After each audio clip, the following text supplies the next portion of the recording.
By this time in the course, you've learned how to write Python programs, manipulate some data, organize your data in lists or in strings, maybe possibly even in tuples like you learned in the last video lecture. But we haven't actually done any analysis of data. So this lesson is going to get you all set to do your programming assignment for weeks 3 and 4, which will be analyzing actual data where you'll put everything together. So we're going to learn about some statistical analysis functions that are available for you in the Python language. Before we can figure out how Python can give some statistics to us, we have to figure out what sort of statistics do we want to have to describe data sets that we're trying to analyze. So we'll just start out with some simple ones this week.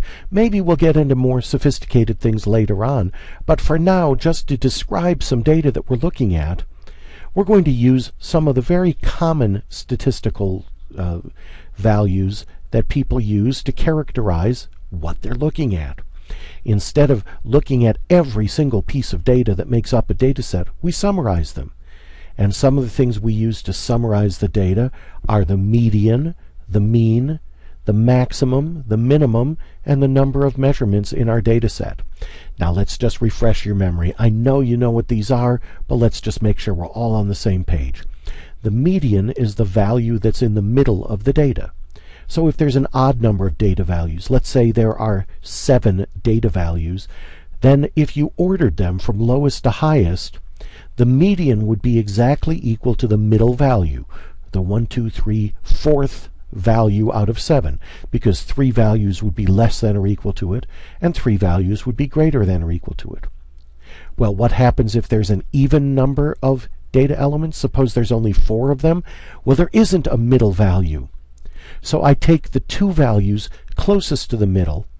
In the case of 4 data items, I would take the second and third, and I take a number that is exactly halfway in between those 2 numbers. That's how you find the median. The mean is just the average of all the data values.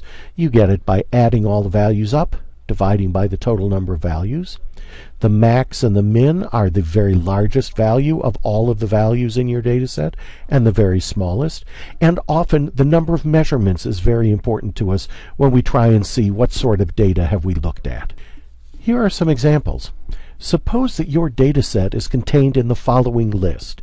Now, how you get the data into that list is up to you. Maybe you're reading a comma-separated value file and you're pulling the second item from everything in every row, putting it all into one list. But once you have all of your data into a list, like this one, 10.2, 15, 18, 1.7, and so on, the median of that would be, well, there are 6 items in the list, so it'll be the value that's halfway between the 3rd smallest and the 4th smallest.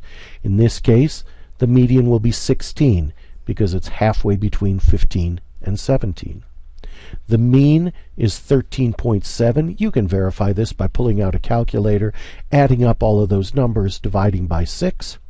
The maximum value we can get just by looking at the numbers, 20.3, minimum 1.7, number of measurements 6. In our programming assignment this week, we're going to be working with a lot of data that I've put together for you about the height of various people that were measured at different ages, separated by gender, male and female, by age, and I want you to get some descriptive statistics for all of them. So you'll be putting together lots of lists and trying to find the median, the mean, the max, the min, and the number of measurements for all of them. Now, how do we find those values if we've got a list in Python? Well, we could write a program. For the median, maybe we would sort the list and then either return the middle value if there were an odd number of values. So we'd have to be able to count, is it an even number or an odd number of values, and know what the middle is. Or the average of 2 middle values if there were an even number of them. To put a program like this together, you could probably do it in, I don't know, maybe 15, 20 minutes. And it might wind up being, 5, 6, 10 lines, depending on how you wrote it. And of course, you'd have to test it and make sure it worked and try it on all sorts of different data sets to show that it worked for big data sets, small data sets where you have the same value over and over. But there's a better way to do it. Other people before us have wanted to know what the median was. And luckily for us, some of them were Python programmers. So Python has a lot of standard libraries that contain useful functions that we can include in our programs. Step one is we import the library, and once we do that, every function that's available in that library is now available in our programs. So we use the functions from the library, prefixing them with the library name. We did this already in our programming assignment last week for week 2. Remember when you wrote the Guess My Number from 1 to 100 game? You had to come up with a random number. And rather than writing a program that generated a random number, we put the statement import random near the beginning of our program, and then later on we had a statement similar to number equals random dot randint 1 to 100. This random here is the name of the library that we imported. It has to match what's up there. This is the name of a function that lives in that library. Well, there's a statistics library that's built into Python, starting with Python version 3.4, the one that you've downloaded. The main reason that we insisted that you had to download version 3.4 or later. The statistics library, which is just called statistics, has lots of functions in it that do statistical work. We're going to use 2 of them this week. We're going to use median and mean. Plus we'll use some built-in functions that you don't have to import, that are just available in Python without any import. So here is some code that you can look at. If I had a data set that contained these 5 pieces of data, I've put them all in a list in a variable called dataset. If I imported statistics, set up my data set, then gave myself a variable called median that was equal to statistics.median. So call the median function from the statistics library and pass it this input, dataset. Whatever this statistics median function gives me back goes into this variable. Similarly, I'm going to use statistics.mean on the dataset to get the mean or the average. The biggest and the smallest, I just use the built-in functions max and min, and the number of measurements, I use the built-in function len. Then I could print out the median, the mean, the biggest, and the smallest, and the number of measurements. If I run all of this code, I get 15, 15.0, 20, 10, and 5. Well, let's look at that 15.0. Why do I have a floating point here when all of my data is integer? Well, let's see. The second one in, median, mean, that's when I found the mean, the average value.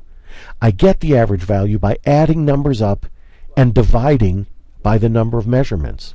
In order to divide by a number and not lose something, not have it truncated, Python will always do division, giving you a floating point number. Unless you specifically say, I want to do integer division, throw away the decimal part. But that isn't what we want when we do the mean. So we're going to see if our data is integer, our means will be floating point. If our data is floating point, our means will be floating point. So you've got everything you need to be able to put together your program. You're going to need to spend a lot of time on your program for week 3 and 4 because you have to be able to read text files, split up the strings using strip and split, put data into various lists, call these statistical functions, print things out, iterate over a bunch of data. You're going to have to put everything together, and it's going to take you a little while to get it right. But you know all of the pieces. Now that you're done watching this video, go through the quiz as many times as you need to and try out the questions on the quiz. Go into idle and try things out and see what you get. The point of the quiz is not to trick you with hard questions. The point of the quiz is to make sure you remember what's important for you to write your programs. So go take the quiz. go back and review the PowerPoint slides or look at some of these lesson videos again, or go into idle and play around with some concepts again, and then get started on your programming assignment. As always, if you need some help, get in touch with fellow students and discuss it. Book an appointment with me, send me an email, send me a text. I'm here for you. Don't wait for the last minute, because then I can't help you very much, but happy programming.